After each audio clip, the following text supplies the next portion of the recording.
morning, students and teachers. My name is Abby and I'm a proud Waddy woman.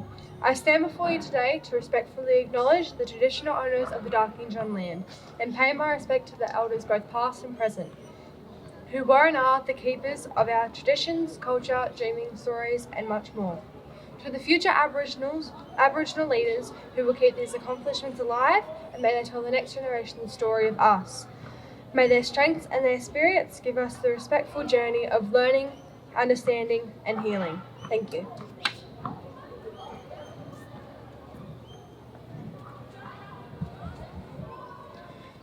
Thank you, Jaira, for that performance, and thank you, Abby, for the acknowledgement of country. I'd like to welcome you to Gorokan High School's annual Remembrance Day Assembly and introduce our 2022 school captains who will be facilitating the assembly this morning. Welcome to Cameron, Toby, Elise and Luke. Thank you. Thank you, Mr. Boak. 103 years ago, at 11 a.m. on the 11th of November 1918, after more than 4 years of continuous fighting in Belgium and northern France, the firing ceased along the Western Front. Following the failure of the German offensive in the first half of 1918 and the success of the Allied armies in the second half of 1918, the Germans in November called for the suspension of fighting, an armistice, as a prelude to a peace settlement. The armistice required German armies to withdraw from foreign territory within 2 weeks of the treaty being signed and to surrender thousands of guns, railways, trucks and aircrafts. The war did not formally end until the 28th of June 1919 when the Treaty of Versailles was signed, but the anniversary of the 11th hour of the 11th day of the 11th month attained a special significance, and Armistice Day became the opportunity for the annual remembrance of those who had died or had suffered in war. At the end of the Second World War, the name Armistice Day was changed to Remembrance Day, so that day would commemorate all war dead.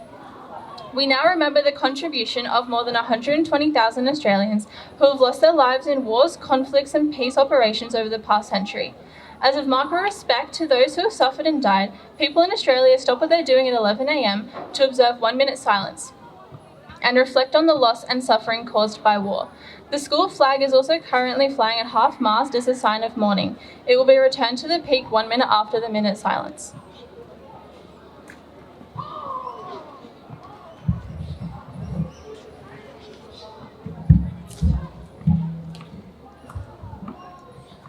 This year's Remembrance Day is the 103rd anniversary of the armistice, which ended World War I. By early 1916, Anzac troops were sent to the Western Front to fight until Armistice Day, the 11th of November 1918. In 1993, a funeral service was held for the unknown Australian soldier at the Australian War Memorial in Canberra. I will now read Prime Minister Paul Keating's eulogy from this service. We do not know this Australian's name, and we never will. We do not know his rank or his battalion. We do not know where he was born, nor precisely how and when he died. We do not know where in Australia he had made his home, or when he had left it for the battlefields of Europe. We do not know his age or his circumstances, whether he was from the city or the country, what occupation he left to become a soldier, what religion, if he had a religion, whether he was married or single. We do not know who loved him or whom he loved. If he had children, we do not know who they are. His family is lost to us as he was lost to them. We will never know who this Australian was.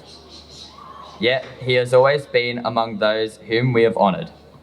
We know that he was one of the 45,000 Australians who died on the Western Front.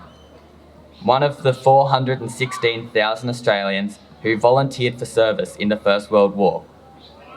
One of the 324,000 Australians who served overseas in that war, and one of the 60,000 Australians who died on foreign soil. He is all of them, and he is one of us. This Australia and the Australia he knew are like foreign countries. The tide of events since he died has been so dramatic, so vast and all-consuming. A world has been created beyond the reach of his imagination. He may have been one of those who believed that the Great War would be an adventure too grand to miss. He may have felt he would never live down the shame of not going. but the chances are he went for no other reason that he believed it was his duty, the duty he owed his country and his king.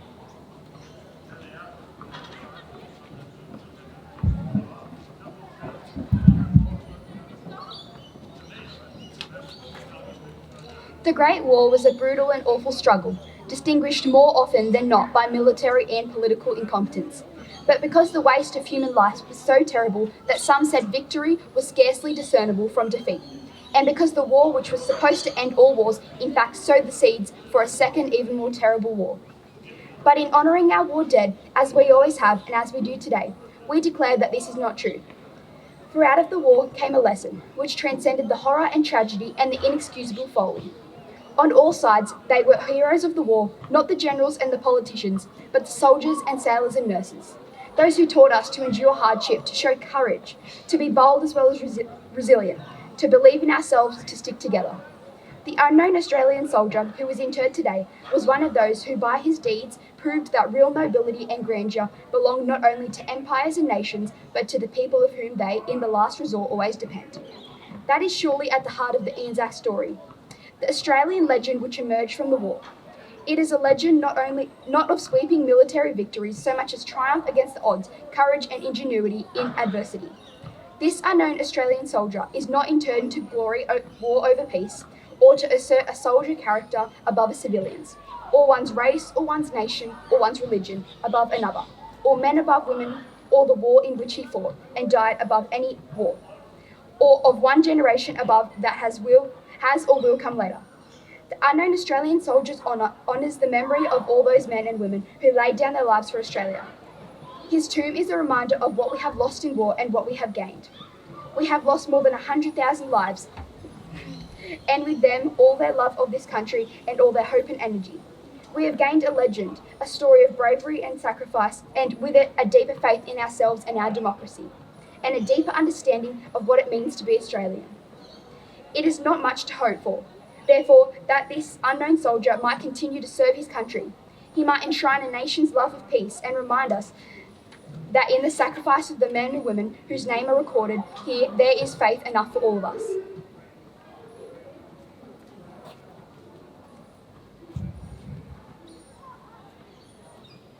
Can I please ask all the students to stand quietly for the reading of the oath? This will be followed by the last post, 1 minute silence, and the rouse. They shall grow not old, as we that are left grow old. Age shall not weary them, nor the years condemn. At the going down of the sun and in the morning, we will remember them. We will remember them.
lest we forget.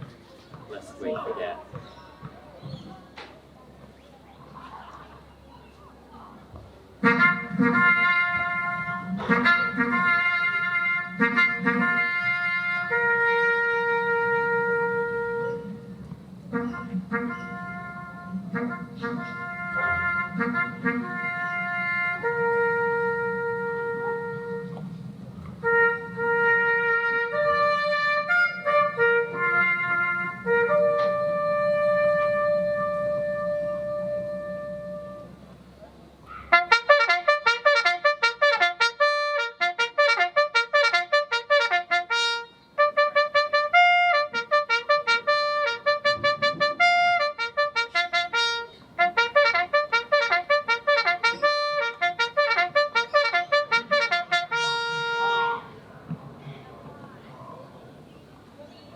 Thank you. You may now be seated. In Flanders fields, the poppies blow, between the crosses, row on row, that mark our place, and in the sky, the lark still bravely singing, fly scarce heard amid the gun below. We are the dead.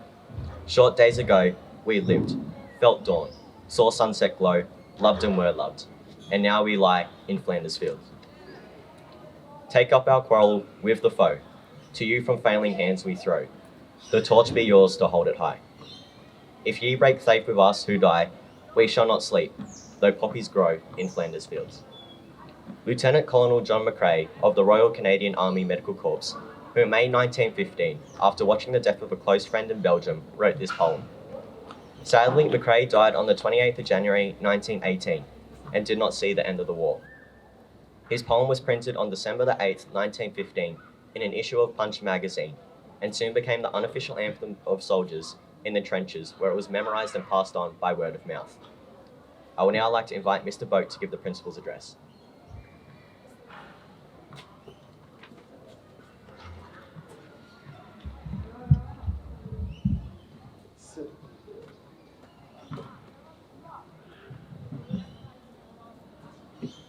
Thank you, Luke. Today we remember those as a community who left and never came back. We also remember those who left and did not return the same. The beauty of schools is that we get to see firsthand the future of Australian society.